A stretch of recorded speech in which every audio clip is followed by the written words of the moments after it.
Hello everyone, welcome to our YouTube channel. आज के session में हम करेंगे दैट इज वर्टिकल फार्मिंग।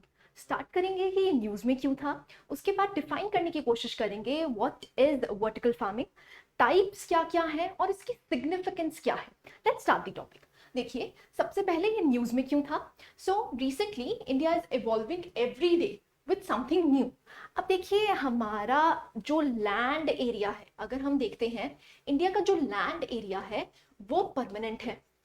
अगर कभी भी लैंड एरिया परमानेंट है, इसका मतलब जो एरेबल लैंड हमें एग्रीकल्चर के लिए चाहिए वो धीरे धीरे कम होती रहेगी।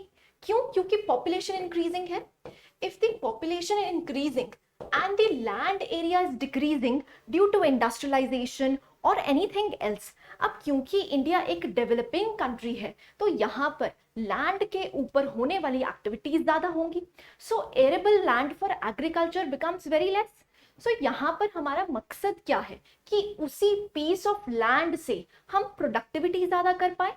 सो यहाँ पर वर्टिकल फार्मिंग की अगर हम बात कर रहे हैं तो we are emphasising on the output of the agricultural activities, right. हम चाहते हैं कि आउटपुट ज्यादा हो जाए जिससे कि हम एग्रीकल्चरल एक्टिविटीज को और भी ज्यादा एक्सपैंड कर पाए। क्यों? क्योंकि पॉपुलेशन इज ग्रोइंग, राइट। सो यहाँ पर यही है। So as the industrialization is increasing dramatically, due to which many arable lands are at greater risk. So vertical farming in India is the answer to all of these problems. So ये जो problems हैं vertical farming इसको address कर सकती है। अब देखिए vertical farming होती ही क्या है वो आप देख लीजिए। देखिए, instead of horizontally on the ground like traditional farming, vertical farming grows crops in vertical stacked layers.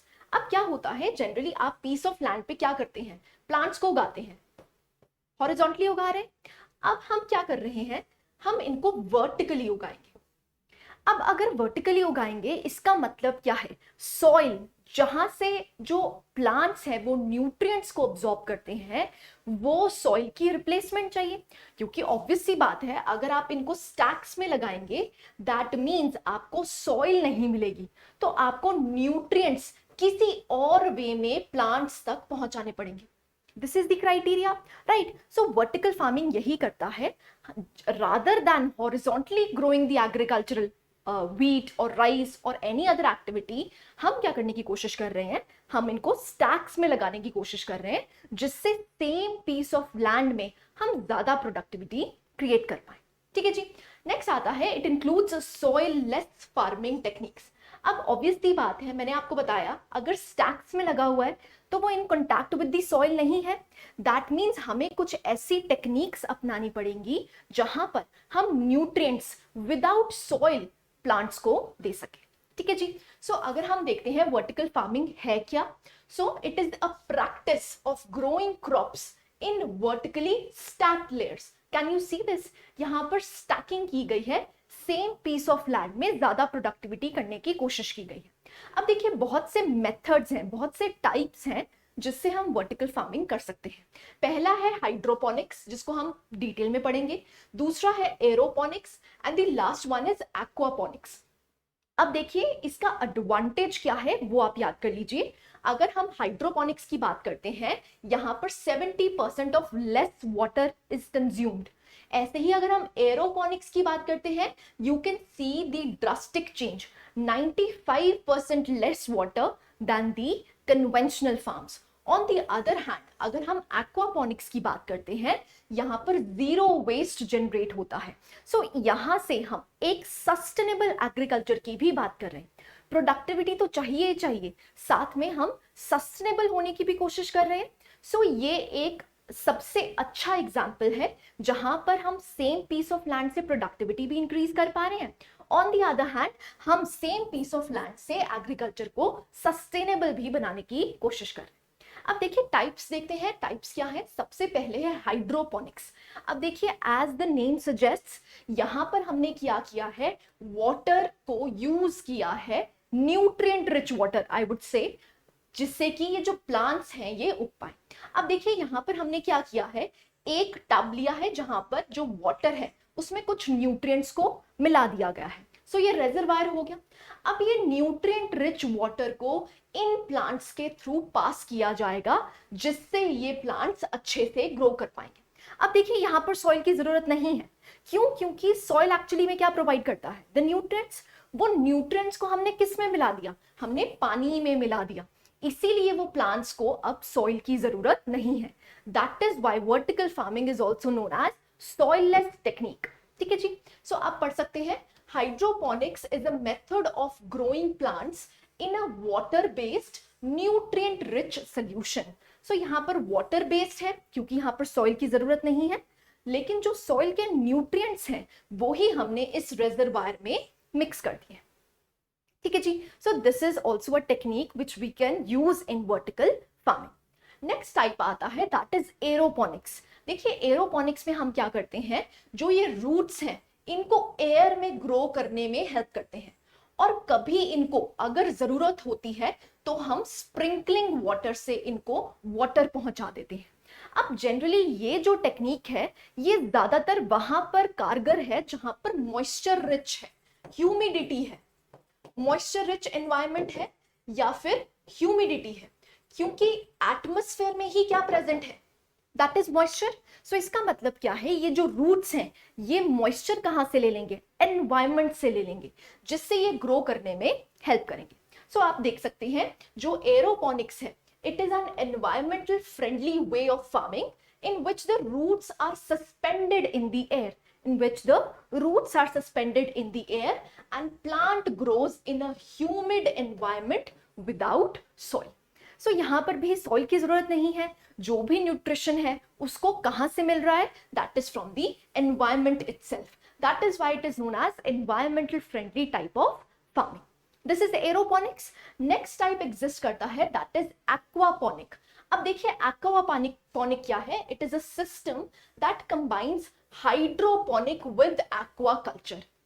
अब यहाँ पर हाइड्रोपोनिक अभी पढ़ा था हमने, जिसमें न्यूट्रिएंट रिच वाटर की बात हो रही है, लेकिन अब क्या किया जा रहा है, वो जो न्यूट्रिएंट रिच वाटर है वो किससे लिया जाएगा? एक रिजर्वायर बनाया जाएगा जहां पर फिश डाल दी जाएगी। ठीक है, एक्वाकल्चर भी हो गया नंबर 1। नंबर 2, ये जो वेस्ट जनरेट करेंगे, अब ये जो वेस्ट होगा ये क्या होगा? Ammonium rich. सो अगर ये अमोनियम रिच होगा तो ये न्यूट्रिएंट रिच वाटर बन जाएगा, और यही वाटर हम प्लांट्स को दे देंगे।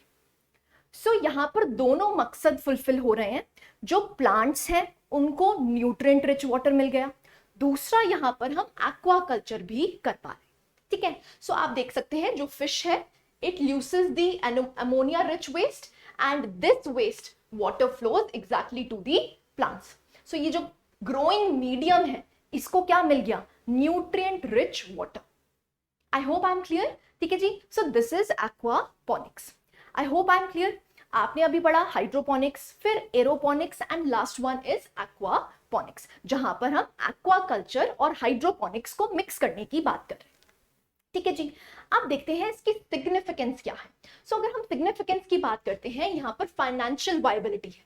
देखिए ड्रॉबैक भी है इसका, क्योंकि इनिशियल इन्वेस्टमेंट आपको ज्यादा करनी पड़ेगी। इंफ्रास्ट्रक्चर अच्छा करने के लिए ऑब्वियसली बात है फंडिंग चाहिए, तो यहाँ पर जो इनिशियल कॉस्ट है वो थोड़ी हायर होगी, बट यहाँ पर फाइनेंशियल वायबिलिटी है। क्यों? क्योंकि आपको न्यूट्रिएंट रिच वाटर मिल रहा है। सो आपके जो फर्टिलाइजर्स हैं, पेस्टिसाइड्स का खर्चा है वो कम हो जाएगा। सो फाइनेंशियल वायबिलिटी है। नंबर 2 आता है मोर वाटर एफिशिएंट, जो कि हम देख चुके हैं, हमने स्टैट्स भी पढ़े थे कि अप्रोक्सीमेटली आप देख सकते हैं 80 to 90% ऑफ द वाटर जो हम कन्वेंशनल फार्मिंग से करते हैं उससे कम हो जाएगा। नेक्स्ट आता है that is water saving. So again same point है, यहाँ पर वाटर सेविंग हम कर सकते हैं। अब वाटर भी एक ऐसा रिसोर्स है जो कि हमें बचाना है, सो सस्टेनेबल एग्रीकल्चर में ये काफी ज्यादा यूजफुल है। नेक्स्ट आता है बेटर पब्लिक हेल्थ। अब ऑब्वियस सी बात है, आप देखेंगे जो सॉइल है या फिर जो पेस्टिसाइड्स या फिर फर्टिलाइजर्स हम यूज करते हैं उनकी जो प्रोपोर्शन है वो काफी कम हो जाएगा। सो ऑब्वियस सी बात है आपको पब्लिक हेल्थ भी इंप्रूव होती हुई दिखेगी। नेक्स्ट आता है दैट इज एम्प्लॉयमेंट जनरेशन। अब देखिए एम्प्लॉयमेंट जनरेशन तो होगा ही, क्यों? क्योंकि इनिशियल कॉस्ट के लिए जो इनिशियल इंफ्रास्ट्रक्चर है उसमें भी हमें मैन पावर चाहिए। उसके बाद ये वर्टिकल फार्म्स को मैनेज करने के लिए, मैनेजमेंट के लिए भी आपको एम्प्लॉयमेंट जनरेशन देखने को मिलेगी। सो इंफ्रास्ट्रक्चर से लेकर हम अगर इन्वेस्टमेंट की बात करते हैं तो यहाँ पर एम्प्लॉयमेंट जनरेशन हो सकती है. So these are some of the significant points of having vertical agriculture. Now what is the way forward? देखिए, सबसे पहले आपको क्या जनरेट करनी पड़ेगी? You have to encourage the farmers of having the vertical farming instead of conventional farming. Number 2 आता है that is providing knowledge and skills.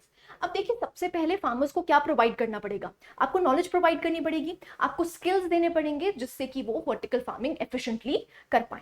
Next आता है that is facilitating sustainable farming.